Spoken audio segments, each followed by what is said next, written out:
ఒక కుంభకోణం జరిగింది.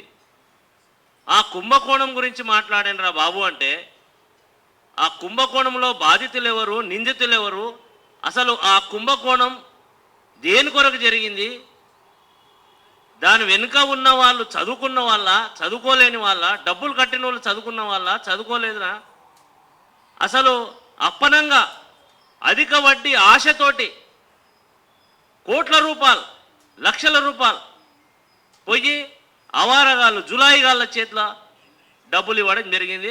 దాంట్లో ఎంతోమంది ప్రభుత్వ ఉద్యోగులు ఉన్నారు, దాంట్లో ఎంతో రైతులు, బడాబాబులు ఉన్నారు.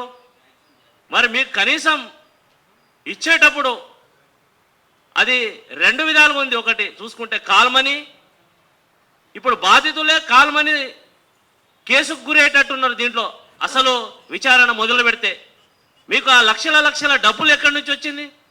మీ పిల్లలకు ఫీజులు కట్టుకునేకే లేవు. కానీ ఒకళ్ళు 50 లక్షలట, ఒకళ్ళు 80 లక్షలట, ఒకటి 20 లక్షలట, ఒకటి 50 లక్షలట. ఎక్కడికి వెళ్ళి తెచ్చి ఇచ్చిండ్రు ఈ డబ్బులు? అసలు దీంట్లో వాస్తవాలు ఏంది? అసలు ఇది జరిగింది నిజమేనా అనిపిస్తుంది నాకు. బాధితులు ఒక్కడొచ్చి ముందర మాట్లాడరు. మరి దీంట్లో అనవసరమైన వ్యక్తులు మంగ్లీని లాగారు. వాళ్ళే అంటుండ్రు పాపం బాధితులు. మంగ్లీ దయ వల్ల కనీసము మా కేసు మరుగున పడ్డది, కొంచెం బయటికి వచ్చిందని. దీంట్లో మొదటగా బాలాజీ అనేటోడు దీనికి సూత్రధారి. వాడి దగ్గర పనిచేసిన మధు వేరే పెట్టుకొని వాడు మోసం చేయడం స్టార్ట్ చేస్తే ఇద్దరికి పడక ఇది బయటికి వచ్చింది. దాంట్లో హేమాకాంత్ రెడ్డి అనేటోడు కూడా, వాడు కూడా నిందితుడు. కానీ వాడు ఇప్పుడు బాధితులు అంటే డబ్బులు ఎగ్గొట్టడానికి బాధితులకు నేను కూడా వీళ్ళకి డబ్బులు కట్టినని అవతారం ఎత్తిండు వాడు.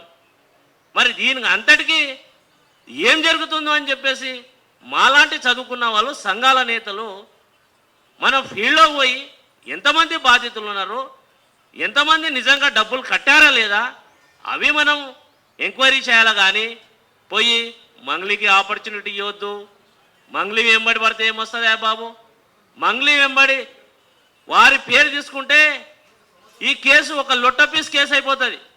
మంగ్లీ గారిని దీంట్లో ఒకవేళ మీరు ఇన్వాల్వ్ చేయాలా, మీ స్వార్థం కోసం, మీ దురుద్దేశం కోసం ఎవరో ఎంతోమంది ఇవాళ కొంతమంది ఛానల్స్, యూట్యూబ్ ఛానల్స్ పెట్టుకొని వాళ్ళకి ఇంటర్వ్యూలు ఇవ్వలేదని, అదేవిధంగా కొంతమందికి ఈవెంట్స్కి సపోర్ట్ చేయలేదని, కొంతమందికి పాటలు పాడలేదని, కొంతమందికి సినిమాలలో ఎస్సీ ఎస్టీ బీసీలకు అవకాశం ఇచ్చిందని చెప్పేసి రకరకాలుగా ఆమె ఒక నిరుపేద కుటుంబం నుంచి వచ్చి ఇవాళ పాటల ప్రపంచంలో ఆమె రారాణిగా వెలుగొందుతుంది.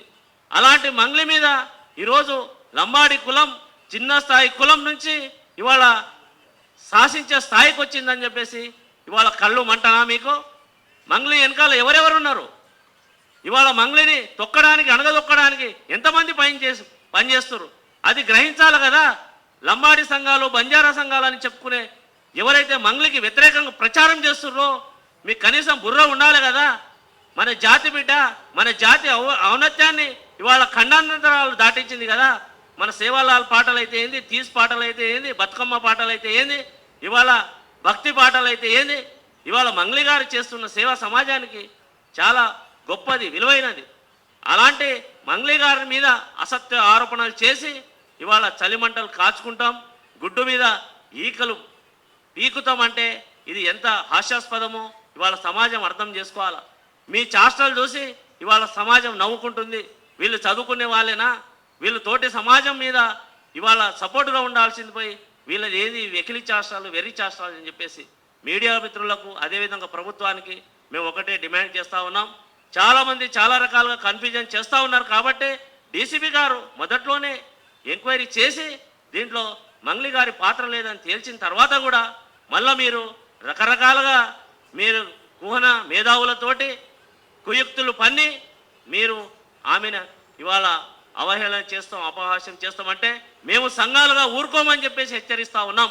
ఎవరైనా కానివ్వండి, మంగ్లీ మీద ఇంకో స్టోరీ అల్లినా, మంగ్లీ మీద అనవసర అసత్య ఆరోపణలు ఎవరు చేసినా కూడా మేము ఇక ముందు ఊరుకోమని హెచ్చరిస్తూ ఉన్నాం.